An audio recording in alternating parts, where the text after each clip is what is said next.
I found out my parents hid that my sister destroyed my marriage. So at her baby shower, I gave her a gift no one would ever forget. Let me start by saying I've always known I wasn't the favorite. Nobody sits you down and tells you that directly, but you feel it in your bones. It's in the way your parents look at you versus your sibling, how they talk to you, how they always pick them in the small moments and the big ones. My sister Mia was the golden child, the one who could do no wrong, the one who soaked up all the love and attention, while I existed in the background like furniture. Growing up, if Mia got a good grade, they'd frame it and hang it on the wall. If I got a good grade, I'd get a quick smile before they went back to discussing Mia's achievements. I was her shadow. But here's the thing, I never hated her for it. I resented my parents for putting her on a pedestal, sure, but she was my sister. I loved her. And back then, I told myself it wasn't her fault our parents treated us differently.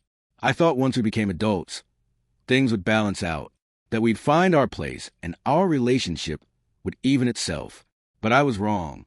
So completely, devastatingly wrong. Everything shattered 2 days ago. It was supposed to be a happy evening. My parents invited us over for dinner to celebrate Mia's pregnancy. I was genuinely excited for her. She and her husband Kevin had been trying for a while, and I knew starting a family meant everything to them. So I went. Despite the knot in my stomach, I always feel around my family. That constant reminder that I'm not enough, that I'll always be second best. My husband Jake was with me, like he'd been for the past 5 years. He knew how complicated things were with my family. He'd always been my support, the one person who made me feel seen. Or so I thought. Dinner was normal. We sat around the table laughing, celebrating Mia's news. My parents beamed with pride, acting like she'd invented pregnancy itself. But that didn't surprise me anymore. I smiled and congratulated her, pretending everything was fine. Then I overheard my parents talking, and my entire world collapsed. After dinner, I excused myself to use the bathroom. On my way back, I passed the kitchen and heard them whispering. I should have kept walking, but something in their hushed tones made me freeze. My mom was saying they could never tell me about Mia's mistake. At first, I was confused. What mistake? But then the truth hit me like a freight train. They were talking about how Mia slept with Jake, my husband.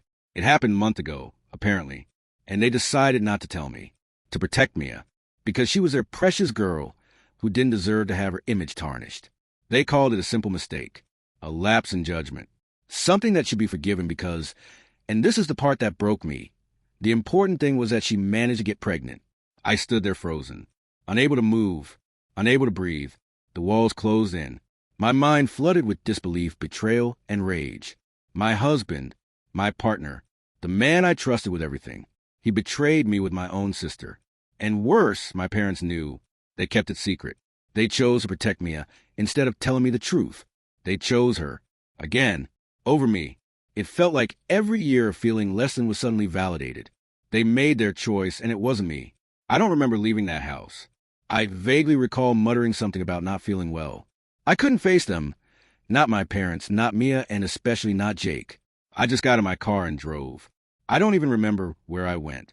I just needed distance from the reality of what I'd learned. It's been 2 days, and I still can't process it. I haven't confronted anyone. I've barely spoken to Jake. He keeps asking what's wrong, why I'm distant. But I can't look him in the eye.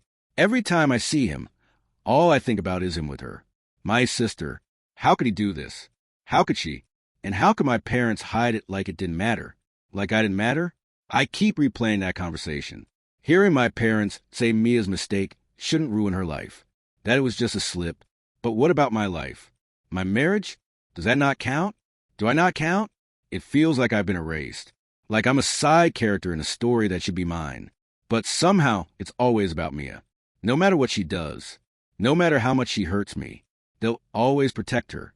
And here I am, picking up the pieces. Try to figure out how to move forward when everything I thought I knew has been destroyed. I don't know what to do. I don't know if I should confront Jake first or talk to my parents. I don't know if I have the strength to face Mia and hear whatever excuse she might give for betraying me. The thought makes my stomach turn.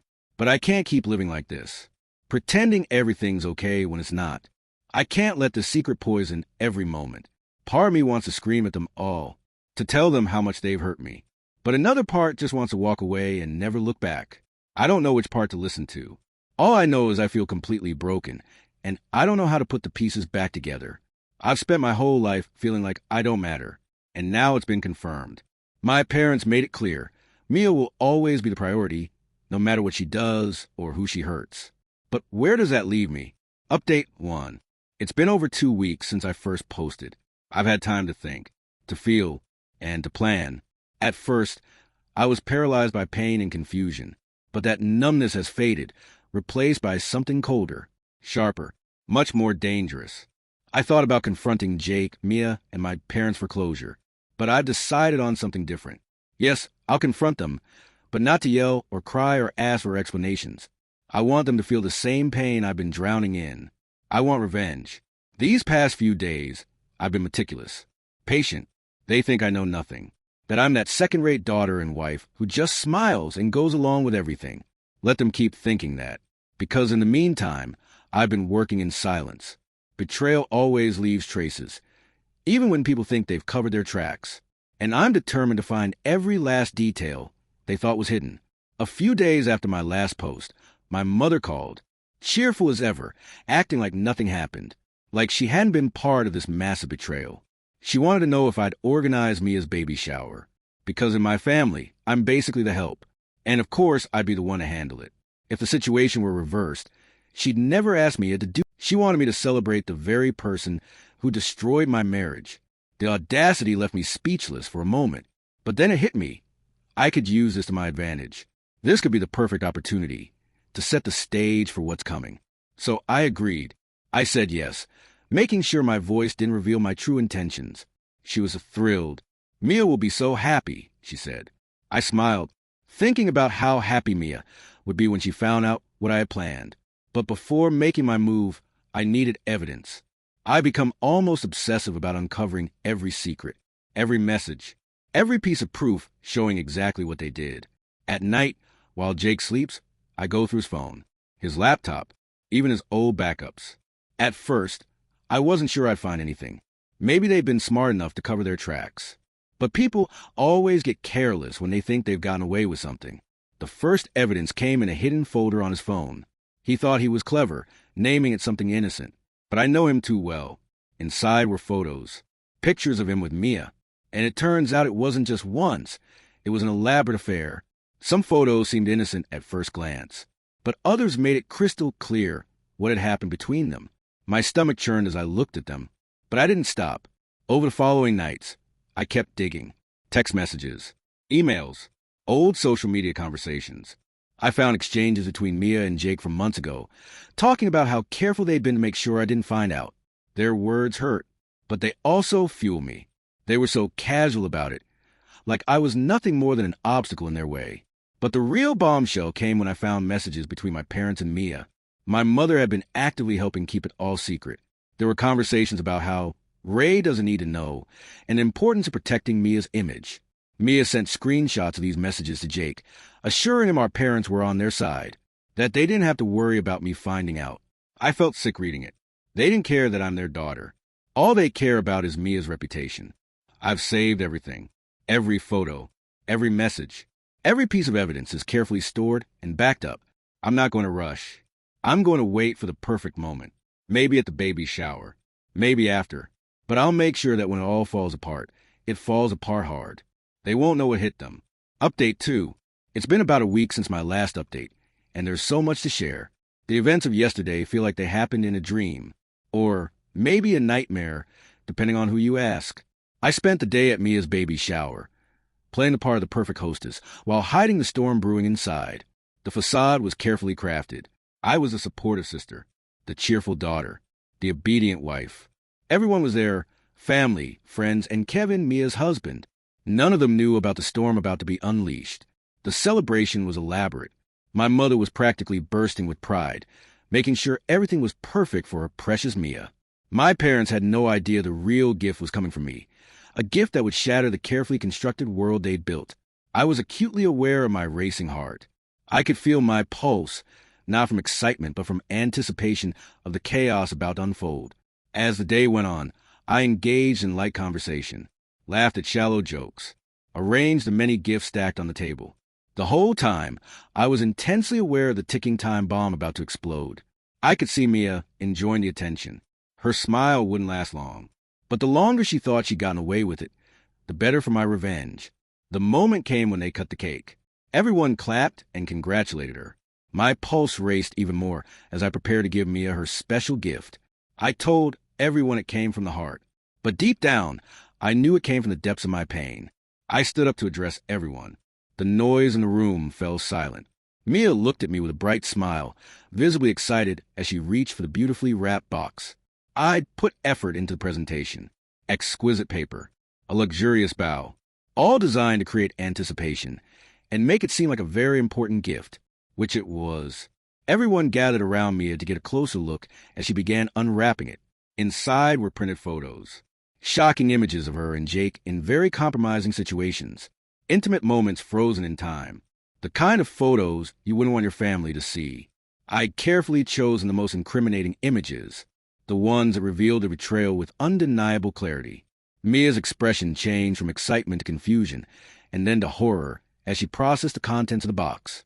The atmosphere shifted when people realized what was happening and the implications of the photos. But I wasn't done. As murmurs began and people started asking questions, I unveiled decorative curtains displaying the same photos enlarged and arranged in a striking format. The truth was now exposed for everyone to see. A gallery of betrayal capturing the affair that shattered my life. Mia's face turned pale. The blood drained from her cheeks, leaving her ghostly. Her hands trembled as she struggled to grasp what was happening. My parents instinctively tried to intervene, but I wasn't going to let them silence me. I took a deep breath and let the words flow. I revealed the entire affair. I detailed how they helped cover it up, how they pretended everything was fine, while Mia betrayed me with my husband. Kevin was completely shocked. He stormed out of the room, yelling at her, calling her a traitor, expressing disbelief at how she could have done this. My parents were left speechless, unable to defend their golden child this time. The world they'd so carefully built around Mia was crumbling piece by piece. Standing there in the middle of the crowd, I felt something strange, a sense of release washing over me. Some people approached to offer comfort, but I didn't need it. I'd done what needed to be done. So I took my things, and 2 weeks have passed since my last update.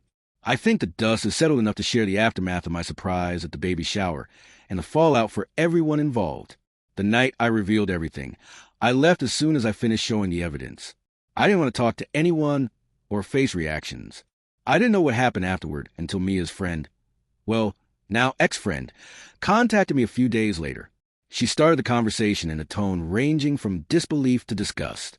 She told me that after what I'd exposed, she'd open her eyes to Mia's true personality. In her words, if Mia could cheat on her own sister with her husband, what guarantee did anyone have that she wouldn't do the same to them? The betrayal she witnessed left her with profound doubt, and she felt unable to continue her friendship with someone like that. During our conversation, she asked for advice on how to investigate her husband to ensure he wasn't hiding something similar. I told her to check his social media, text messages, and any suspicious conversations on his phone. I also made it clear that if she discovered anything important, I'd be waiting to hear about it. But that wasn't all she told me. Apparently, after I left, the venue turned into a full-on battleground. Kevin's family was there. Once they understood the situation, a wave of shouting and accusations filled the air. Kevin's parents were furious and disappointed, hurling harsh words at Mia for what she'd done.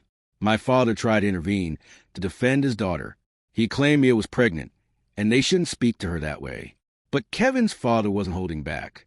He retorted that their dear daughter was nothing but a harlot. Actually, he used a much cruder term. That comment hit my father like a dagger. He charged at Kevin's father, intending to settle things physically. It didn't go well for him. Kevin's father landed a single punch that sent him to the ground. He didn't lose consciousness but stayed on the floor, either from humiliation or fear of receiving another blow. And it wasn't just the men willing to fight. Kevin's mother, enraged by everything that happened, began insulting my mother. My mother didn't hold back either, calling Kevin's father a gorilla for hitting her husband. This provoked Kevin's mother to lunge at her. The scene was brutal. I heard she pulled my mother's hair so hard she had to be separated by others. My mother ended up losing a chunk of hair. Someone even joked she might want to start considering a wig. Some guests tried to stop the fight, managing to calm things down before it escalated further. I admit I feel a twinge of regret for not staying to witness the fallout. It's like missing school on the most eventful day of the year. But despite the curiosity, I know it was for the best. I left to maintain my peace and avoid getting caught in the shame and chaos. Surprisingly, Mia came out physically unharmed. Not because she didn't deserve it, but because she's pregnant. Everyone present, even the most furious, had enough self-control not to harm her. Though there's a high chance the baby she's expecting is my husband's. It's not the child's fault their mother was deceitful and treacherous. Update 4. As for my ex-husband, or rather, soon-to-be ex-husband, things have progressed quite a bit. I delivered the divorce papers as soon as I could get them processed. He didn't get punched during the party because he had enough sense to stay silent and try to make himself invisible. He remained quiet, head down, like he was trying to go unnoticed. Apparently, this strategy worked. He avoided the punch from Kevin's father, a punch he deserved more than anyone. Later, when he got home, he found all his belongings thrown out on the lawn. I hadn't left a single thing of his inside. Everything was on the grass, waiting for him to get the message. He didn't say a word, didn't knock on the door to talk to me. He simply collected his things and left. At least he understood the hint. Now we're waiting to see what happens with the house once the divorce is finalized. In the past 2 weeks, neither my sister nor my family has tried to contact me. Not to apologize, not to lash out, which doesn't surprise me. Even though I was the one most affected by all this, they don't have enough shame or remorse to reach out. This confirms what I've always suspected. To them, Mia will always be the priority. No matter what, this betrayal and public humiliation, while catastrophic, doesn't seem to be enough to make them reflect. I've spent my whole life trying to find a place in my family, seeking to be seen and valued. But these events have shown me it will never happen. No matter how much they hurt me or betray my trust, I'll always be the daughter they can overlook. But you know what? Everyone has a plan until they get punched in the face. And that's exactly what happened to my ex-husband. Let me not jump ahead. Let me share how things have been over the last few months. It turns out Mia's now ex-friend, whom I helped with her investigation, discovered her husband was also cheating on her with my sister. As you can imagine, she confronted him immediately. During the argument, she mentioned my ex was also involved in this mess. What did her husband do? Without saying a word, he went straight to Mia's house, where she was living with my ex because they believed the baby was his. What happened next was the best part. The man punched my ex directly in the face. So even though he managed to avoid a punch at the party, he finally got what he deserved. Obviously, my ex has decided to sue him over the punch, though I'm not sure what happened with that legal matter. And honestly, I'm not too interested. As for Kevin, he moved out as soon as he found out and immediately filed for divorce. That divorce hasn't been finalized yet, probably because a baby is involved, and those processes tend to take longer. My own divorce was completed about a month ago. For those wondering about assets, the house we shared was sold, and we split the money evenly. Neither of us has to pay spousal support. And since there were no kids, the process was simpler. Going back to my ex, after receiving that punch, he also got an emotional blow upon learning he might not be the father of Mia's baby. In an ironic twist, he decided to move out of Mia's house as well, unable to bear the idea she might have cheated on him. This part makes me laugh, though it also makes me wonder about the logic behind infidelity. How can someone so willing to cheat now feel hurt because that person cheated on them? Maybe I don't understand jealousy in that situation because, fortunately, I'm a decent person who's never felt the urge to betray someone that way. The hypocrisy is so evident it's almost hilarious. But the situation doesn't stop there. Now comes the unexpected twist. Mia's baby has been born. And as you'd imagine, a DNA test was done immediately. It turns out my ex is not the father. The baby is a child of Mia's ex-friend's husband, who also filed for divorce after discovering the affair. What surprises me is that despite this man being the father, there could very well have been another candidate. Knowing my sister and seeing how she's handled herself, it wouldn't surprise me if there were more contenders in the paternity matter. Honestly, given who my parents and sister are, this doesn't seem strange at all. For them, this is just another Tuesday. The level of chaos and drama they live with is so routine, they barely seem to care how absurd the situation is. And no, neither my parents nor my sister have attempted to contact me since. But this time, and just this once, I'll give them the benefit of the doubt and think maybe it's not that they don't care about me. They're probably just too busy dealing with the disaster they've created themselves. Update 5. First, let me clarify something because it seems some people didn't catch the sarcasm in my last update. When I said I gave my family the benefit of the doubt, I was being sarcastic. No, I don't think they've ever truly cared. And even if there hadn't been a scandal of this magnitude, they still wouldn't have bothered to reach out. Moving on to the update, my sister has ended up moving back into our parents' house. Why? Well, the biological father of her baby decided not to stay with her. And while he's been unfaithful, I understand the decision. Staying with someone as untrustworthy as my sister sounds more like a punishment than a reward. So alone and with a baby, she returned to the only place where she seemed still welcome with open arms, our parents' house. As for Mia's divorce, it concluded favorably for Kevin. The house they shared was sold, and he doesn't have to pay either child support or spousal support. I think this was the best case scenario for him. Now he can walk away from this whole mess without any financial or personal ties to my sister. It's like life gave him a one-way ticket out, and I can't imagine a better ending. Mia's ex-friend has also finalized her divorce. And in terms of peace and counting the punches, it seems things have settled down. Although with everything that's happened, it's clear many people in this story are still deserving of another punch. For now, the physical dramas have ceased, but the memories will remain engraved in the minds of everyone involved, and some quite literally on their faces.